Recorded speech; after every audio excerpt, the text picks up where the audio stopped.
Sahabat beriman, hubungan antara Israel dan Hamas kembali memanas setelah serangan besar-besaran yang dilakukan oleh organisasi politik yang menguasai jalur Gaza. Serangan itu terjadi pada hari Sabtu tanggal 7 Oktober 2023. Ini menjadi eskalasi terbaru dari konflik antara Israel dan Palestina. Serangan itu setidaknya menewaskan 1.000 orang serta 100 orang diculik. Akibat serangan tersebut, banyak di antara militer dunia yang heran atas kekuatan dan kemampuan dari Hamas. Serangan Hamas tersebut lalu dibalas Israel dengan deklarasi perang dengan menyerbu Gaza dari berbagai sisi. Lantas, siapa itu Hamas?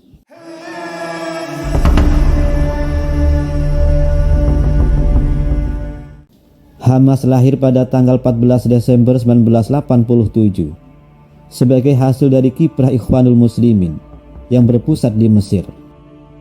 Ikhwanul Muslimin atau IM adalah gerakan Islam yang diprakarsai oleh ulama karismatik yang bernama Hasan al-Banna.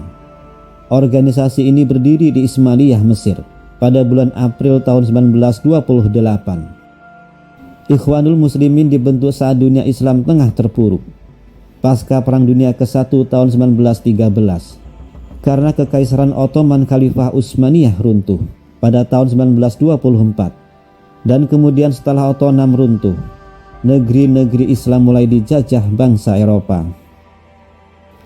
Akibat terabaikannya Islam, tercerai-berainya umat, kejumudan berpikir, dan merajalelanya khurafat, tahayul, taklid buta di kalangan mayoritas muslim telah mendorong kuat Hasan al-Banna menyerukan kepada umat Islam untuk kembali ke Al-Quran dan Sunnah dan menerapkan syariat Islam dalam setiap aspek kehidupan serta menghidupkan kembali pemikiran-pemikiran Islam.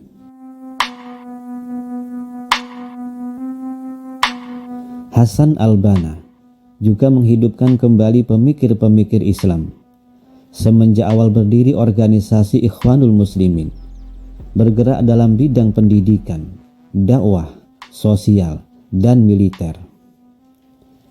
Ikhwanul Muslimin juga giat menyelenggarakan buta huruf, menerbitkan buletin, membangun pabrik, poliklinik, masjid, sekolah, dan pelatihan militer.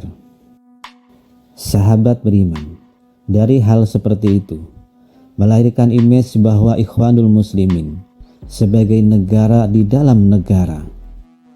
Setelah Perang Dunia Kedua, Ikhwanul Muslimin masuk ke dalam organisasi politik yang militan dan aktif, yang menentang pemerintah Mesir yang sekuler. Hingga akhirnya pada bulan November tahun 1948, organisasi Ikhwanul Muslimin dibekukan oleh Perdana Menteri Mesir Fahmi Nagrasi. Lalu 1 bulan kemudian, yaitu Desember 1948, Fahmi Nagrasi diculik dan dibunuh. Ikhwanul Muslimin dituduh yang melakukan pembunuhan, dan orang-orang Ikhwanul Muslimin ditangkap kemudian dideportasi ke negara-negara Arab. Karena perpindahan mereka di luar Mesir ini tidak membuat semangat mereka padam, mereka malah melanjutkan perjuangan di negara-negara Arab tersebut.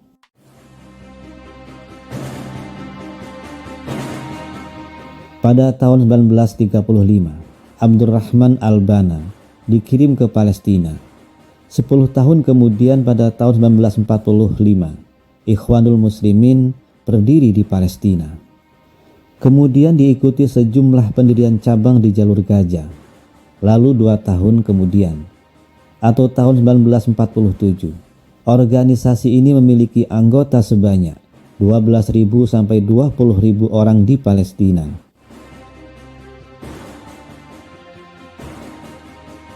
Semakin hari, organisasi Ikhwanul Muslimin semakin solid.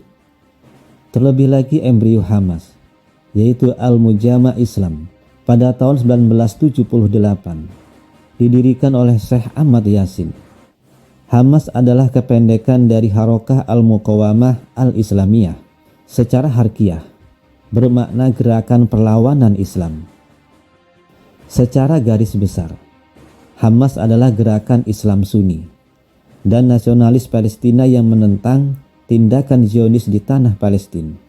Mereka menentang tindakan Zionis yang bertindak sewenang-wenang di tanah Palestina.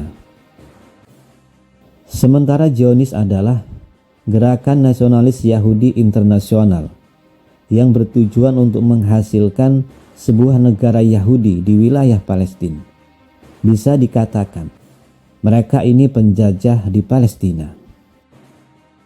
Menurut Profesor Ilmu Politik Universitas Birijat, yaitu Ziad Abu Amar, gerakan politik Hamas di Palestina mulai dikenal pada saat terjadi gerakan protes yang dipicu oleh tewasnya beberapa rakyat Palestina dalam tragedi angkutan umum yang ditabrak truk Israel.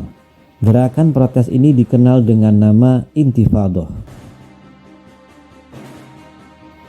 Kemudian para pendiri Hamas berkumpul di rumah Syekh Ahmad Yasin.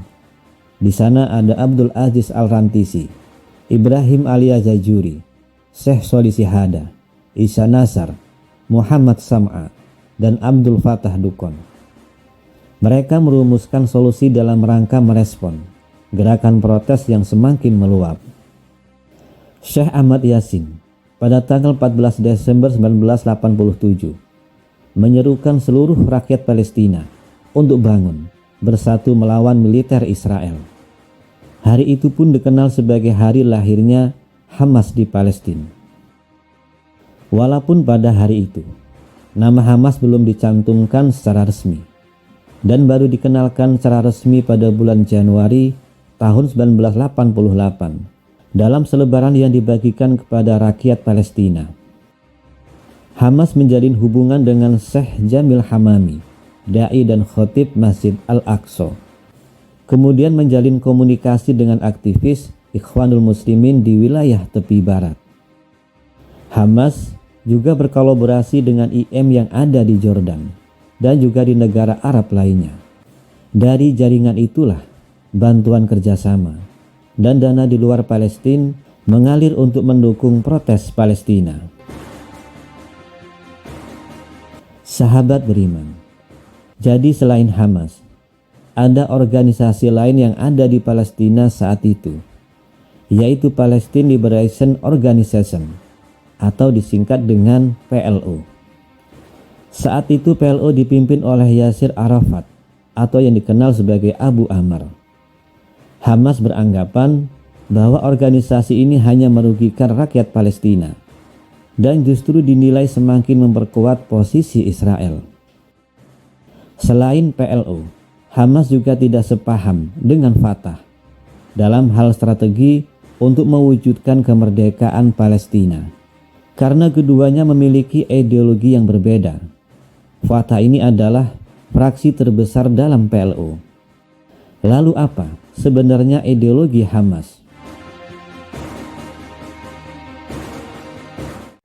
Hamas ini beranggapan sebagai titisan Ikhwanul Muslimin atau IM yang memiliki ideologi mencita-citakan berdirinya sebuah negara Islam di Palestina yang merdeka berdaulat, memperjuangkan kebebasan dari kemerdekaan Palestina dalam kerangka pan-Islamisme, yang artinya seluruh umat Islam di dunia harus terlibat dalam melawan Zionisme Israel. Ini berbeda dengan ideologi Fatah yang lebih memilih untuk mendirikan negara Palestina yang nasionalis sekuler. Meski Hamas dan Fatah ini tujuannya sama, yaitu membebaskan tanah Palestina dari Israel. Namun kedua kubu ini tidak berjalan bersama-sama. Fatah lebih memilih jalur diplomasi di meja perundingan dan menjauhi perang yang sebelumnya pernah mereka jalankan. Berbeda dengan Hamas. Hamas lebih memilih cara perang untuk mengusir Israel dari tanah Palestina. Sahabat beriman, secara umum, garis perjuangan Hamas terdiri dari 3 fase. Yang pertama, pendirian lembaga-lembaga Islam untuk membentuk generasi yang kuat dan tahan uji. Yang kedua, konflik non-militer dengan tentara pendudukan. Kemudian yang ketiga, jihad bersenjata secara total melawan kekuatan Zionisme Israel. Terlebih lagi mereka yang bergabung dalam Brigade Izzuddin Al-Qassam. Kekuatan militer ini yang paling disegani dan bahkan paling ditakuti Israel, karena berhasil menculik dan mengeksekusi seorang komandan Israel bernama Sermainissim Toledano, yang sebelumnya dieksekusi dijadikan tawanan, yang hanya bisa dibebaskan jika Israel bersedia membebaskan pimpinan mereka, yaitu Syekh Ahmad Yassin, yang ditangkap dan dijatuhi hukuman penjara seumur hidup oleh Israel sejak tahun 1989. Pasukan Brigade Berani Mati, yaitu Brigade Al-Qassam ini kemudian dijadikan sebagai unit tersendiri yang aktivitasnya terpisah dari kegiatan politik Hamas. Pasukan ini mulai tampil terang-terangan pada awal Januari 1992, menyusul keberhasilan pasukan ini membunuh Direktur Perumahan Israel di Jalur Gaza yang bernama Doron Susan. Keteguhan para pejuang Hamas melakukan perlawanan menggunakan kekuatan senjata tidak bisa dipisahkan dari doktrin jihad yang selama ini mereka yakini. Apabila musuh-musuh Allah datang ke wilayah Muslim untuk merampas hak-hak kemerdekaan mereka, maka penduduk tersebut dan seluruh Muslim lainnya diwajibkan melawan. Doktrin ini menjadi ruh perjuangan mereka. Bagi pejuang Hamas, perlawanan terhadap Zionis Israel bukanlah pekerjaan yang buruk. Bahkan jalan inilah yang paling baik.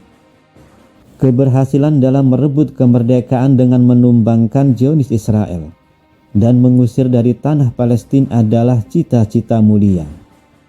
Akan tetapi, jika ajal menjemput di tengah perjuangan tersebut, maka mereka yakin telah meninggal di jalan Allah dengan syahid, yang tidak ada kematian yang lebih baik daripada syahid di jalan Allah itu sendiri. Sehingga bagi pejuang Hamas, kemerdekaan dan gugur dalam perjuangan adalah dua jembatan emas menuju surga Allah Subhanahu wa Ta'ala. Sahabat beriman, dalam sudut pandang dunia barat, Hamas dianggap sebagai teroris. Selain dari Israel, Amerika, dan negara Uni Eropa lainnya menyebut Hamas sebagai teroris. Karena selama bertahun-tahun Hamas telah melakukan banyak serangan, termasuk bom bunuh diri, meluncurkan roket, dan kekerasan lainnya terhadap Israel. Sama halnya seperti Indonesia dulu melawan penjajah Belanda, yang waktu itu Belanda ingin sekali menguasai Indonesia, tapi terjadi perlawanan para pejuang Indonesia, dan para pejuang Indonesia kita disebut sebagai teroris. Tapi bagi kita mereka disebut sebagai pejuang kemerdekaan. Baru-baru ini juga, Presiden Ukraina yaitu Volodymyr Zelensky secara terang-terangan menyebut bahwa Hamas adalah teroris. Dan Zelensky menyatakan akan mendukung Israel dalam memerangi Hamas. Akan tetapi berbeda halnya dengan Presiden Korea Utara, yaitu Kim Jong-un. Di luar dari sifatnya yang sebagian kita menyebalkan, namun Kim Jong-un secara terang-terangan mendukung Palestina dan Hamas dan mengutuk Israel dan para tentara Zionisnya. Para ahli mengatakan kelompok Hamas sebagian besar menggunakan senjata dari Korea Utara. Pernyataan ini muncul setelah ada rekaman pasukan Hamas yang menggunakan peluncur roket yang diduga berasal dari negara Korea Utara. Gambaran lain menunjukkan pasukan Hamas banyak yang menggunakan senapan self-loading tipe 58 milik negara Korea Utara. Kemudian di Thailand pada tahun 2009, pengiriman senjata dari Korea Utara yang ditujukan untuk Hamas dan Hizbullah dicegat oleh tentara PBB. Didapati di sana ada paket senjata sebesar 35 ton. Kiriman itu berisi granat berpeluncur, roket-roket besar, dan F-7. Sahabat beriman, Hamas juga sebenarnya memenangkan pemilu pada tahun 2006 lalu. Tapi kemenangan Hamas ditolak oleh negara-negara barat. Masyarakat Palestina menganggap Hamas sebagai ormas yang memperjuangkan kepentingan rakyat Palestina.